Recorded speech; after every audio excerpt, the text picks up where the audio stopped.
Assalamualaikum warahmatullahi wabarakatuh. Selamat pagi anak-anakku semuanya.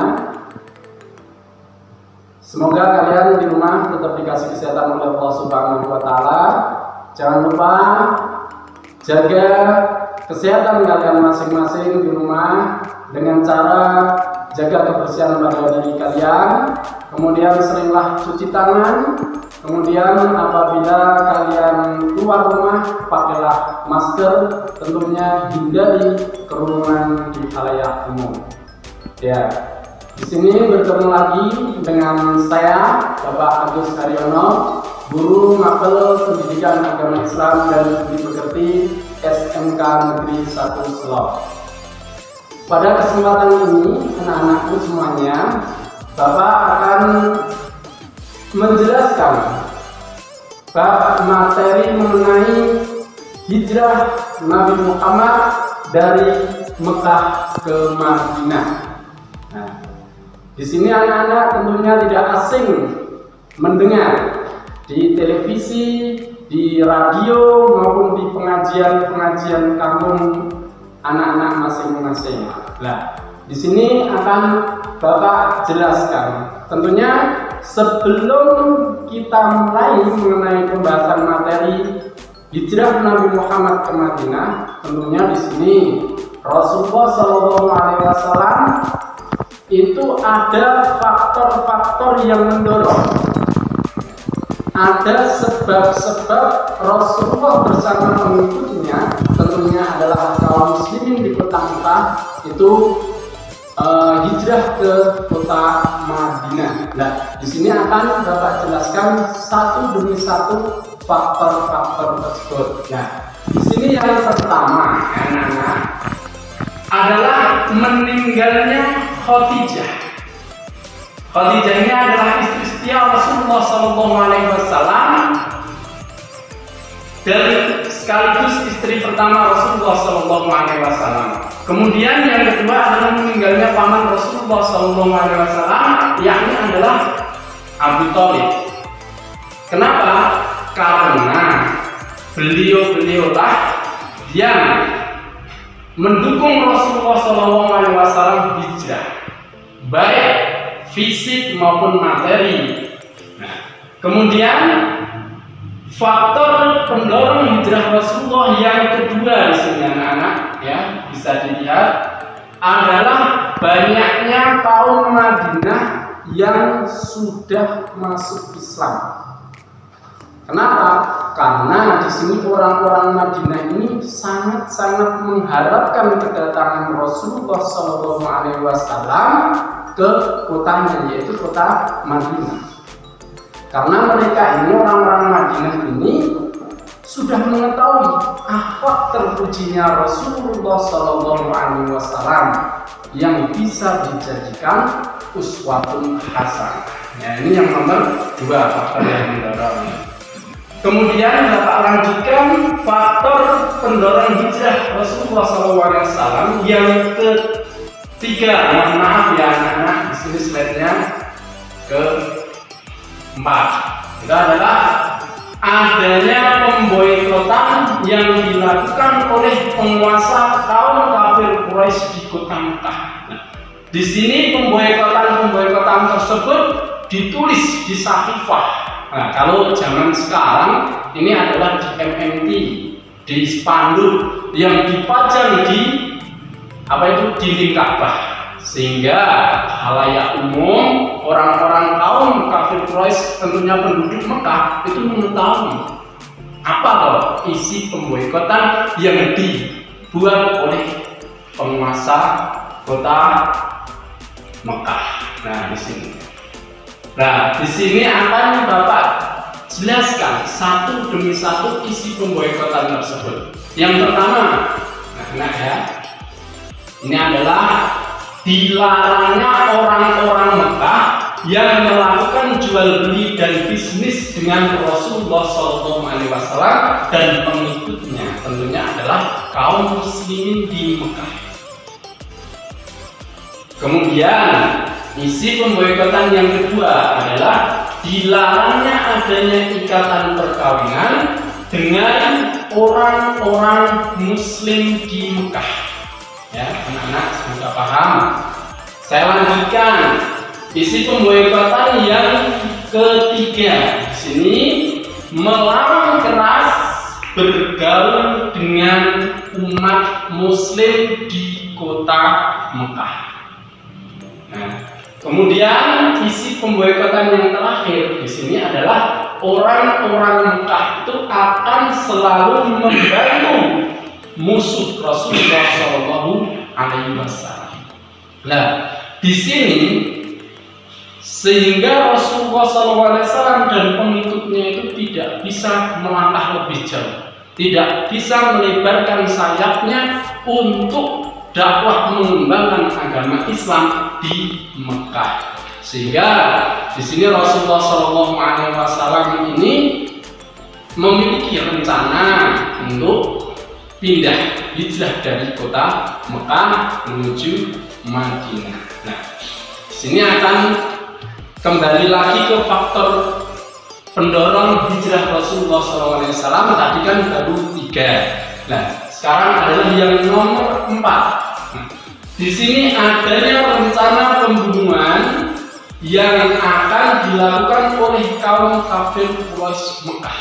Nah, di sini sehingga Rasulullah SAW ini mau tidak mau itu harus keluar dari kota Mekah karena sangat-sangat terpojokkan, sangat dikucilkan, sehingga Rasulullah itu mau tidak mau harus pergi ke Mekah.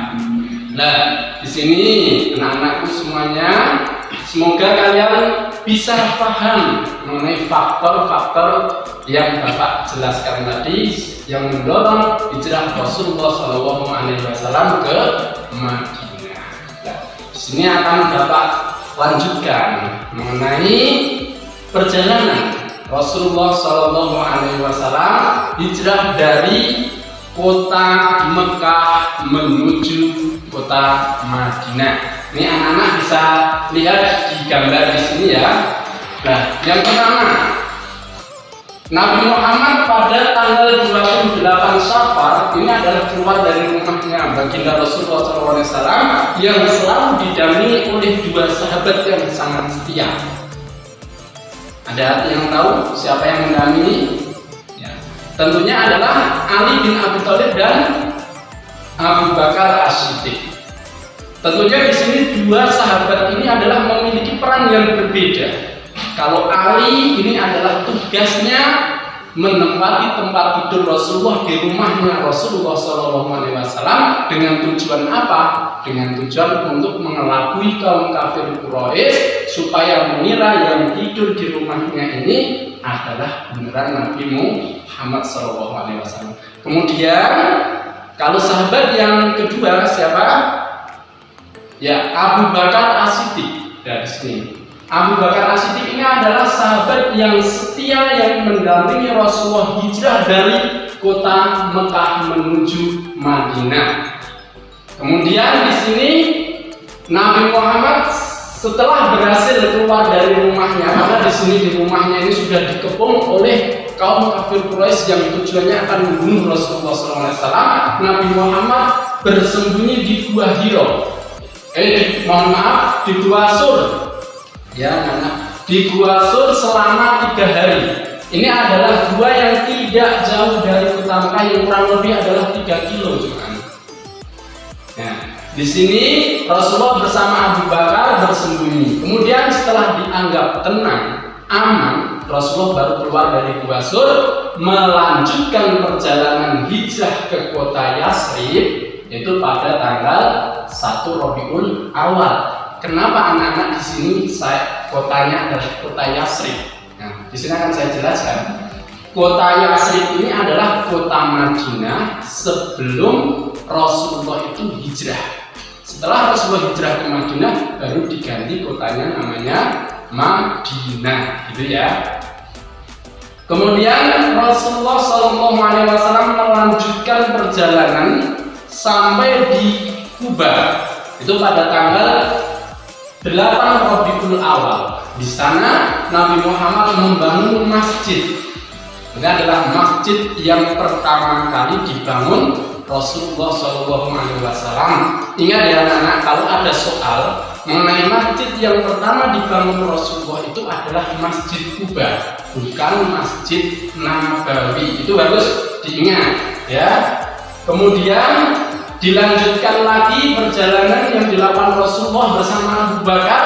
Di sini pada tanggal 12 Rabiul Awal tiba di Yasrib, yaitu tiba di kota Madinah. Nah, di sana Nabi Muhammad sangat disambut gembira oleh orang-orang Madinah. Kenapa? Karena yang diharapkan benar-benar datang, dan Rasulullah itu diibaratkan orang yang paling sempurna, diibaratkan adalah bulan purnama, bulan yang sempurna, sehingga mereka mengucapkan syair-syair, nyanyian yang berbunyi tala'al badru alaina min saniyatil wada wajib syukru alaina ma da'alaina. Nah, di situ Rasulullah SAW itu diibaratkan adalah seorang yang telah datang bulan purnama. Kita wajib bersyukur kepada Allah Subhanahu wa Ta'ala karena ada pemimpin yang datang tadi. Nah, di sini anak-anakku semuanya, ini adalah perjalanan kisah Rasulullah SAW dari kota Mekah menuju kota Madinah. Ya, anak-anak, semoga anak-anak bisa memahami perjalanan Rasulullah ini, sehingga dengan adanya gambar-gambar ini lebih mudah anak-anak untuk mengingatnya. Kemudian ini adalah yang terakhir ya. Akan saya jelaskan sedikit mengenai strategi dakwah Rasulullah SAW di kota Madinah. Bagaimana Nabi Muhammad itu asalnya dari Mekah, pendatang baru, kemudian menempati kota Madinah. Di sini Rasulullah yang pertama adalah membangun Masjid Nabawi. Ini adalah masjid setelah dibangun yang kedua, yaitu setelah Masjid Kuba. Kemudian yang kedua adalah menciptakan pasar dekat masjid, sehingga orang-orang muhajirin, anak-anak muhajirin itu adalah orang yang pindah, yaitu orang Mekah yang pindah ke Madinah. Itu adalah muhajirin. Kalau orang Ansor itu adalah orang Madinah yang menolong orang Mekah, dari kata Nasoro yang suruh Nasron, itu adalah pembantu yang membantu, maksudnya seperti itu. Kemudian selanjutnya adalah strategi yang ketiga, mempersaudarakan kaum Muhajirin dengan kaum Ansor, sehingga antara kaum Muhajirin dengan kaum Ansor itu menjadi saudara. Kemudian yang terakhir adalah membuat piagam Madinah. Nah, di sini piagam Madinah itu adalah yang dijadikan tolak ukur bertoleransi antara kaum muslimin di kota Madinah dan kaum non-muslim di kota Madinah. Sehingga di sini Rasulullah SAW ini dakwah di kota Madinah ini adalah merupakan tonggak utama tentang kejayaan Islam. Nah, mengenai isi piagam nanti akan saya jelaskan pertemuan berikutnya. Saya kira cukup sekian dari saya. Semoga anak-anak paham. Supaya anak-anak lebih paham bisa buka di Google, YouTube maupun di buku-buku sejarah Islam. Sekian dari saya, kurang lebihnya. Wassalamualaikum warahmatullahi wabarakatuh.